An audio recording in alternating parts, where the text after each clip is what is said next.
Hello everyone, welcome back to a new video, and today I will be showing you another endgame chess puzzle where white manages to win the game with a brilliant deflection tactic. In the following position, white is down in exchange for a pawn, and his bishop is hanging, but white's two pawns are far advanced and can promote in a few moves. However, the black rooks are right behind white's pawns, so if white wants to win, white must try to make something out of the position with his rook and bishop. The move that saves the g-pawn with g7 is a blunder, as after king takes b6 f7 rook to a1 check. Black is the one mating white after king to b8 rook to a2, as white is just one move too late to promote the pawns.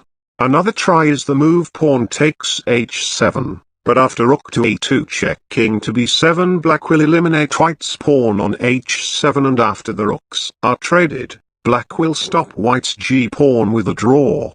The only move for white to win in the starting position is pawn to f7, threatening to promote with pawn to f8 on the next move.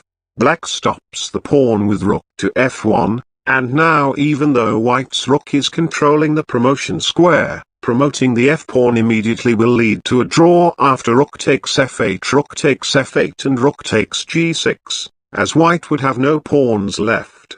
To keep both pawns on the board, white must play pawn takes h7, but after rook to h2, it seems that black has stopped both white pawns with the rook, and if either pawn tries to promote, black will sacrifice the rook for the pawn and take the other pawn the next move.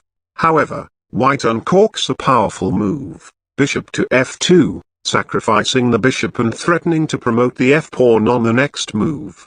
If black takes the bishop with the h2 rook, white will promote the h-pawn, so black takes the bishop with the f1 rook instead.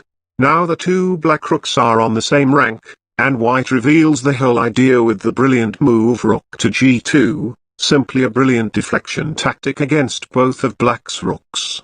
It turns out that if black takes any pawn on the 7th rank, white will take black's other rook, and even though black can block the pawn in time, white's king will come and remove the blockade.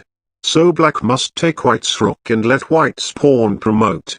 After a check, white is now threatening to promote the h-pawn and get a second queen, so black is forced to take white's pawn.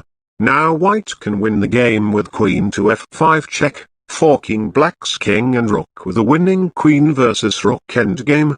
The rest of the game is outside the scope of this endgame study, so I will just be showing how the endgame would have played out if both sides played the best moves according to the table base.